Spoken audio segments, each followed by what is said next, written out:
Put the needle on the record. Brunson stops on a dime, launches. Oh yeah! Jalen Brunson buries it. They give it to B. All right, here it is. Bernard looking for 50, and he's got it. Back-to-back 50-point games for Bernard King. Now has Starks for Ewing. Ewing with the spin. Ewing, yes! 1 8 seconds remaining. The Knicks lead by 1. We wait, and we wait. This is New York Knicks Unleashed. This is Tim, your host. Oh, we're just waiting. The Knicks' last game, of course, was on May 10th. Their next game, the earliest that they could probably play, would be either the 17th or May 19th. So you're looking at either you're getting either a 7-day rest or a 9-day rest, almost a 9-day rest. And it's one of those things that you want your team to be rested. You want your team to be healthy. You want the Knicks to be to that point where their production is just going to be at its peak because of the fact that they've had an extended period of time off. I know some people are concerned that I keep hearing these rumors and whispers that people are concerned because they're having too much time off. And I'm not laughing. I'm not saying it's crazy to think that, but you have to kind of go back into the annals of NBA history and reference to people having the longest layovers. Now, the Knicks technically don't even have the longest layover in regards to waiting for another series to start with this sweep, even if it goes 7 with Cleveland and Detroit. The longest layoff in modern NBA history, we're going to say, because we're going to keep this in, it's in the modern era. It is in 1982. It was the Los Angeles Lakers who had 12 days off before their last opponent or for their next opponent, which I find it's funny because we're going to go through all the longest layoffs. And I'm kind of going to dispel some of the rumors that certain Knicks fans are having that this is going to be detrimental to the team. But like I said, the longest layoff in NBA history in regards to getting to the finals was the Los Angeles Lakers in 1982. They had 12 days off. They made the finals, and watch this. They won the championship. They beat the Philadelphia 76ers that year 4-2. The next longest layoff was the New Jersey Nets, which was in 2003. This, I believe, was in their semi-conference final game that they had to wait, the Knicks are in the Eastern Conference Finals, but this was the New Jersey Nets had an 11-day layoff. Watch this. They made the finals in 2003, even with an 11-day layoff, which was a 6+ day rest advantage over their opponent. Now they lost to the Spurs 2-4. I should say 4-2 because in that final. And then speaking of the San Antonio Spurs in 2013, they had a 10-day layoff, which was a +7 rest advantage over their opponent. Now you're going to be shocked by this, and hopefully you're starting to see a pattern. With that +7 advantage, they made the finals. Now they lost to the Heat 4-3. That was in 2013. Then in 2017, the Golden State Warriors had a 10-day layoff between appearances. Now watch this. This is gonna be fun. I have nothing up my sleeve. They made the finals, and they won the NBA championship 4-1 over the Cleveland Cavaliers. Now there are 3 more teams. There are 3 more teams. We're going to talk about rest versus the rust dynamic as well. But let's go back to the Golden State Warriors just 2 years later in 2019. They had another 10-day layoff. And what happened? They made the finals that year. They lost to the Raptors 4-2. And then we go to the Denver Nuggets just not too long ago in the distant past. Over in 2023, they had a 10-day layoff, made the finals, and you know what happened? They won the championship. And I wanted to get to the last one. I wanted to get to the last one on my list because it's painful. It's excruciating pain. It's excruciatingly painful.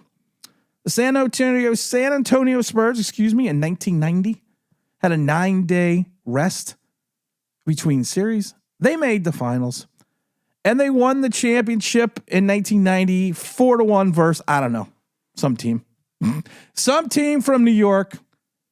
But as you can see in this list that we just went over, every one of those teams who had an extended layoff made the NBA finals. And 5 of them won the championship. It was 5-3 in favor of teams with the extended layoff winning the championships. I'm going to take those odds because it just shows that sometimes rest is the cure-all. You have OG Anunoby still working out that hamstring issue. So where you watched him just recently, he was playing a little pickup. He was doing a little shoot around after practice. So you know that anything that is going to happen right now in reference to this Knicks team being at full strength is going to become because of this layoff. And this is what we have to look forward to. And this is what we have to get excited about. And like I said, some people are like, well, they're worried that it's going to be, they're worried that it's going to be, there's going to be the rust factor. No. It's not. When you are playing well, when you are playing cohesive, when you are playing as a unit, when you are playing within a system, it doesn't matter. It doesn't matter if I wouldn't want to go more than 10 days, but it doesn't matter. Teams carrying, if you take a look at NBA history, teams carrying the rest and carry that rest advantage. We've already said have a tendency to win the NBA finals. All 8 of those instances I gave you, all 8 of them made the NBA finals and 5 of them won. So I'm always again. I don't look at this. We need to have some continuity in playing. No, it's all going to come back to you as soon as you hit the fucking court. Will they maybe be a little pumped up coming back because they have a ton of energy? Of course. But when you have a massive rest advantage over your opponent, you can clearly see the importance, even with teams that have had the longest rest between the next opponent, which I said the Los Angeles Lakers, which was 12 days. No, we're not going to be the 12 days. We're going to be in that, 8-9 day range. And if you go looking at that range, you're looking at 2 championships. I should rephrase that. Three of these teams made the NBA finals, and they 2-1 won the championship. I'm fine with that. I'm happy with that. I'm ecstatic about that. I think people need this. Just, you know what? It's, and I understand that since 1973, we haven't won anything. We haven't won a championship. It's like that drought the Rangers had. Now the Rangers are back in a drought. But it's one of those instances that a lot of times Giant fans as well. Knicks fans are waiting for the other shoe to drop. Well, you know what's funny? Everything is falling into place for this Knicks team. Everything, you're playing well. You weathered an injury to someone who was having a superior playoff series, the last 2 series. You got through it. Not only did you get through it, you swept a team that I actually thought would give us a more difficult time than either Cleveland or Detroit. And I don't care if Detroit had our number during the season, because the season is over. And we've said this a million times before. There's been tons of instances in the playoffs where a team has owned another team in the regular season and the roles reversed in the playoffs. Because once you get to sudden death, once you get to that moment, once you get to that pinnacle, it's about what you do in that moment. And it's not about what you do or what you did in the beginning of the season. The Knicks have the draft, of course, the 2026 NBA draft. We own the 24th pick, the 31st pick, and the 55th pick. We have some decisions to make. Mitchell Robinson is hitting the unrestricted free agent market. Landry Shamet is going to be a free agent. We are, again, we're in this weird realm with Knickdom that we can actually use the draft for depth pieces, for rotational pieces. We're not looking for that superstar. We're not looking for that Patrick Ewing. We're not looking for that savior of the franchise. We're looking for a guy that can come in here and play the Mitchell Robinson role, play that rotational role. And with the 24th pick, I was thinking about it. I like Terrace Reed out of Connecticut. He's the power forward center. I mean, you're talking about a guy with a championship ready pedigree. You know, he played. You know, he's a high motor guy. Played under Dan Hurley. He can rebound. He's a pure power match for what the Knicks are doing now under Mike Brown, and I think he would continue that defensive identity and play that Mitchell Robinson role. I also like the kid Johnson Jr. out of Michigan. He's the power forward center combination. He's been going up on the draft boards. He's been rising up on the draft boards. He's an elite defender. You know, it's one of those guys. I love it because he's got the lateral movement. He's got the rim protection. And he's another high motor guy that can basically help the front court depth. And everyone's talking about the kid out of Arizona, the Pete out of Arizona, versatile forward, high defensive upside. He was at one point in time linked towards the back end of the post lottery projections, but he's kind of slid down the board a little bit. But these are guys that the Knicks can really take a look at and build that depth. And even like I said, you get into that second round, maybe you find another Miles McBride, maybe Zub over at St. John's. You know, the local kid, the local hero. We've had good success with number 13, Mark Jackson, Big East Player of the Year.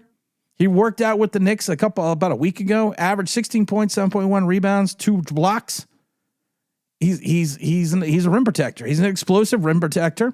He's got a lot of intensity that I think would fit well on the Knicks bench. Now, I don't want to get too far into the draft right now because honestly, we gotta roll through this fucking season first. We have championship aspirations. We have to move forward. We got to look at this the right way. I do also like the kid out of Texas. What's his name? Swain. He's another guy. He's another guy to look at. But I don't want to continuously talk about that because we have to focus on the task at hand. And honestly, I like Ariel Hakaporti. Is he the same offensive presence at times that Mitchell Robinson is? No. Ariel Hakaporti has a role in this team. And you see that more and more as he's playing more and more in these playoffs, not just because of injuries, not just because of garbage time. He's the foul giver. I've talked about it before, and old Knick fans will know who this is. He is the 1982 Ken the Animal Bannister. Ken Bannister's role on those early Knick teams was basically just to go out there and get a foul. Fuck, what did Hakaporti have? 4 fouls like in 3 minutes or something crazy like that the last game or 2 games ago? He's the guy that he's the guy you put in there to give up the fouls, to take the fouls, to give the hard fouls.